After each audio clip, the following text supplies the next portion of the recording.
Boom! On May 12, 2588, the town of Kangaatsiaq, Greenland, was destroyed by a devastating 4-kiloton explosion, accompanied by a massive electromagnetic pulse. The few survivors that made it through the incident alive described seeing a pale green light in the area at the time of the explosion. Shortly after, an SCP-001 class scenario, or end-of-death scenario, began, in which all multicellular life on Earth began to experience a regenerative effect regardless of injury or illness. In other words, nobody could die anymore. This resulted in intense worldwide panic in the face of the inexplicable occurrence. As the panic mounted, the 05 Council of the SCP Foundation held an emergency meeting in order to address the possibilities at hand.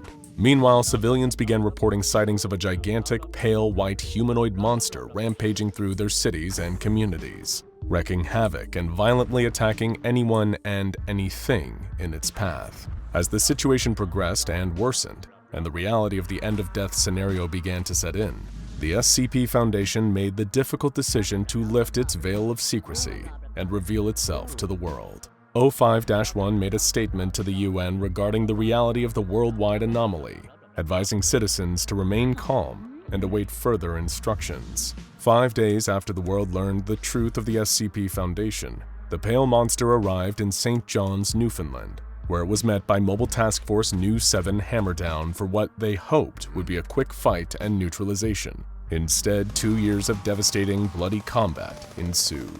By July 4, 2590, 90% of the task force personnel had been killed and regenerated an average of 5 times. At this point, MTF Nu-7 abandoned the city of St. John, citing anomalously poor working conditions. After being held in place for 2 years, the monster was able to break through the defensive line and continue its rampage. On October 10, 2590, the SCP Foundation and the Global Occult Coalition came together in an act of unprecedented cooperation to found Project Beluga, dedicated to the goal of neutralizing the monster, designated SCP-UBU, and stopping its reign of terror.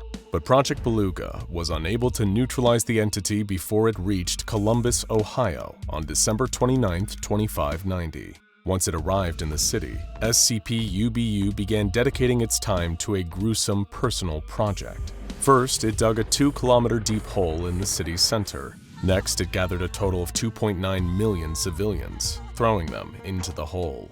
After the hole was full, the entity leaped into the upper stratosphere, over and over again, stomping into the hole each time.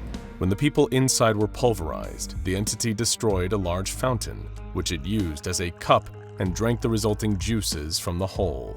This entire process took roughly 1 year, and when it was finished, the entity appeared to grow bored with Columbus and moved to Lake Erie.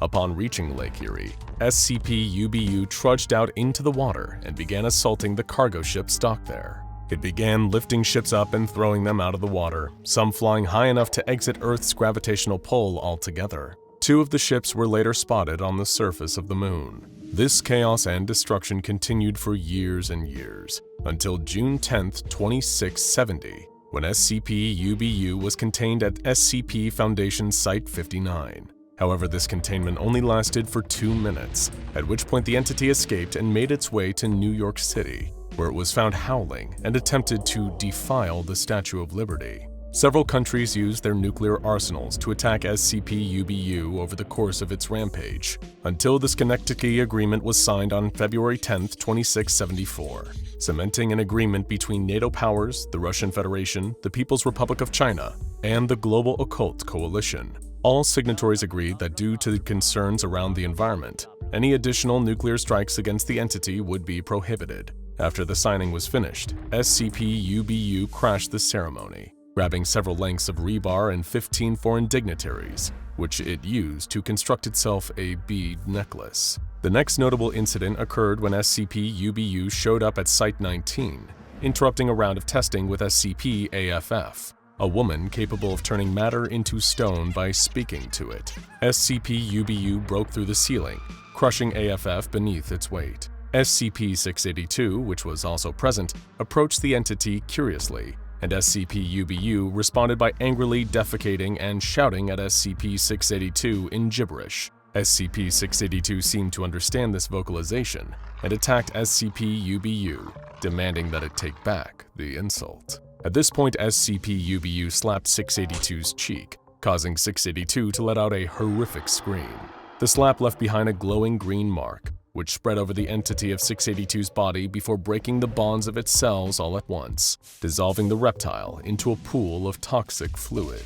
SCP-UBU then spent 5 minutes bathing in this fluid while giggling. After finishing its bath, devouring the reconstituted SCP-AFF, and screaming into the microphone for 20 minutes, SCP-UBU broke into Armed Containment Area 179 and swallowed SCP-2317 whole. On March 5, 2686, SCP-UBU conducted an assault on Thaumiel Class SCP-2000, rendering it neutralized. Again, years of hell passed as Project Beluga struggled to come up with new methods that had not already been exhausted. Meanwhile, civilians did their best to find ways to cope with the state of the world. On March 25, 2750, former film star Nash DeGroot published the Zonk Manifesto, a book based around a simple principle. Life on Earth was no longer worth living consciously, and the only way formed was to enter an eternal coma through the combination of chemicals and guided meditation. This kickstarted the social movement, the International Zonk. On June 24, 2790, Project Beluga forces managed to drive SCP-UBU into the Bay of Bengal, where it remained for 3 years, causing very little trouble aside from underwater seismic events. Meanwhile, the International Zonk continued to grow, and one mass of adherents known as Cuddletopia reached its goal of 5 million residents. On June 10, 2793, SCP-UBU flung SCP-3000 out of the ocean, leaving it beached on the soil of India. Several cities were destroyed in this process. The entity then spent a week pointing and laughing at the beached sea monster, before grabbing it by the tip of its tail and beginning to drag it across Asia.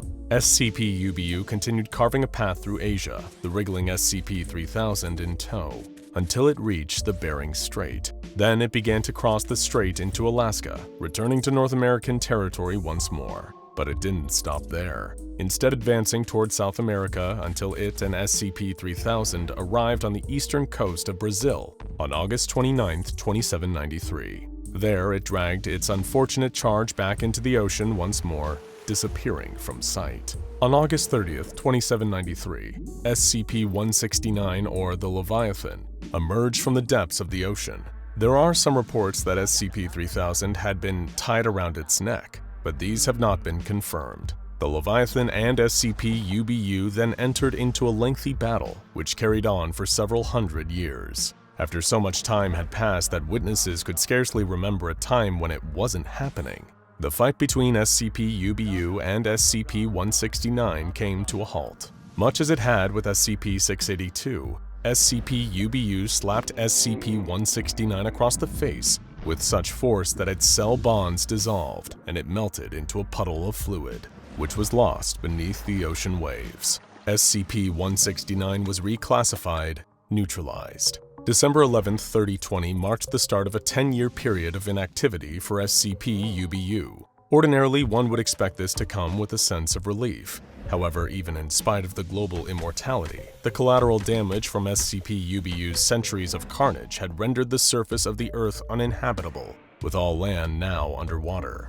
The remains of human civilization persist on a single archipelago of floating cities constructed from ships and debris.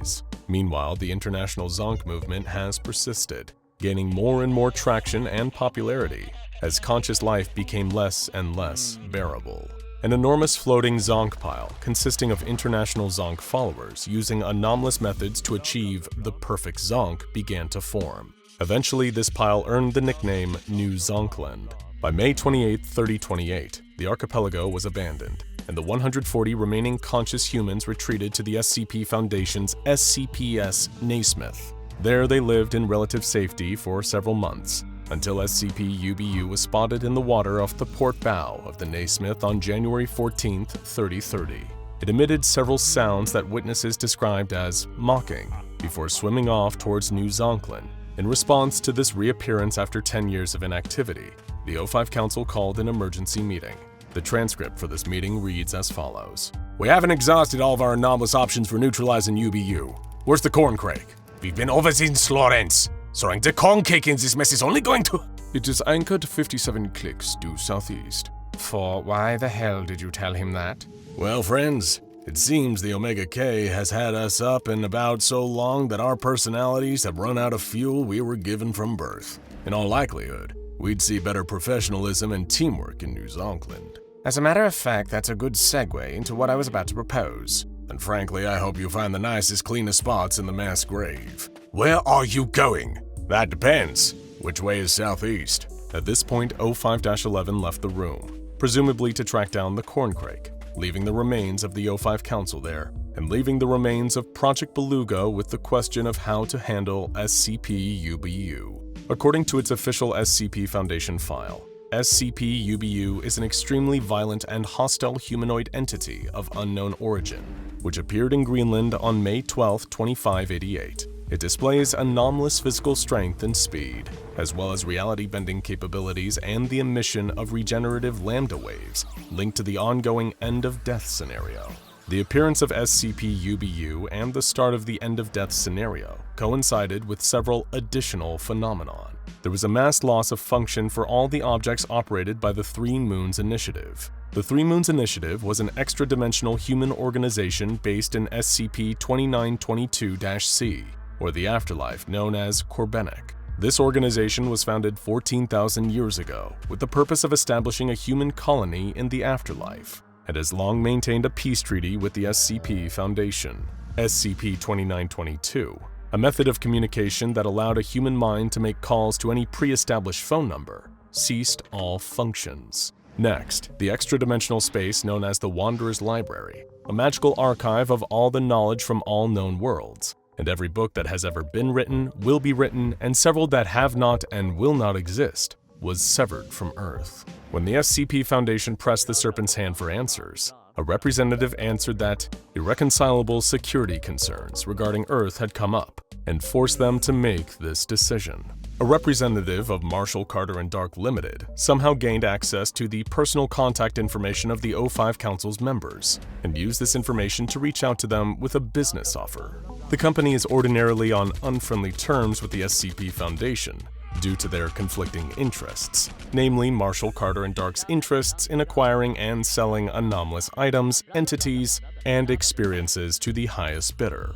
However, in this case, the company's representative approached O5 Council members with a mixture of politeness and desperation, begging the SCP Foundation to purchase large amounts of the company's stock. The forest known as SCP-4000 lost all of its anomalous properties all at once. Investigation revealed only a small parchment note in the area's entryway, which read, "Good luck." One of the most perplexing and disconcerting phenomenon that occurred concurrently with SCP-UBU's first appearance was what happened to SCP-3008, the Infinite IKEA. Though this sort of thing should have been impossible, the Infinite IKEA was anomalously purchased by some unknown entity. The IKEA branding was stricken from the building, and it was converted into an emergency shelter. All of these occurrences combined to serve as a warning. Something big is coming. And indeed, it was. SCP-UBU. It appears to be impervious to most forms of damage, including blunt force trauma, heavy caliber machine gun fire, temperatures up to 1600 degrees Kelvin, artillery fire, and direct energy discharge from other anomalies. It did express some discomfort when exposed to severe simultaneous direct nuclear strikes, but it was not affected beyond that. The only recorded instance of lasting damage to SCP-UBU was on August 14, 2784, in which the entity bit its left thumb, seemingly for no reason other than curiosity. After biting its thumb, the entity screamed for 7 days straight, then entered into a month-long crying fit. 30 years and 14 days later, the thumb had completely healed. SCP-UBU stands at a height of 4.3 meters. While an exact measure of its weight is unknown, attempts at measurement during its brief time in containment showed that its weight is at least 15,399 kilograms. Its exact anatomical composition is unknown, but a superficial examination of the entity indicates that its body shape resembles that of a large androgynous humanoid, covered in hairless white skin similar in texture to that of a dolphin or small whale. The entity has no eyes, ears, or nostrils, but seems to still possess the ability to see, hear, and smell. Its only visible sensory organ, aside from its skin, is its 0.5 meter wide mouth, humanoid in nature, with a prehensile tongue of unknown length. On its lower body, it has no apparent features, aside from a cloaca that it uses to dispose of waste. SCP-UBU is prone to vocalizations, mainly screaming, laughing, and babbling, but it does not appear to understand speech in any known language, nor does it seem to be attempting to communicate with anyone it encounters. Its primary interest appears to be destruction and causing as much of it as possible. It will attack anything that it can get its hands on, but seems to show a particular preference for attacking and consuming human beings in large populous areas, such as cities. Its demeanor is both sadistic and childlike, and it has been seen playing with its victims for hours before moving on to a new target. Due to its regenerative effect present in SCP-UBU's vicinity, it is incapable of causing permanent damage to any living thing, and seems to have no greater motivation beyond causing fear and pain. SCP-UBU is classified as TIAMAT, meaning that it cannot be reasonably contained at this time, with the resources that the Foundation has. Therefore, the focus has shifted from containment to neutralization, which is ongoing via Project Beluga. Any and all non-critical resources will be funneled into Project Beluga as neutralization of SCP-UBU is a top priority. Additional information on neutralization efforts is restricted and may only be accessed by members of Project Beluga. But in the end, it won't be Project Beluga that defeats this monstrous creature. It'll be the staunch efforts of one extremely dedicated researcher. Now check out the O5 Council Must Die SCP-001 The Way It Ends Ouroboros Cycle, and insane SCP-001 fight Gate Guardian vs. Scarlet King.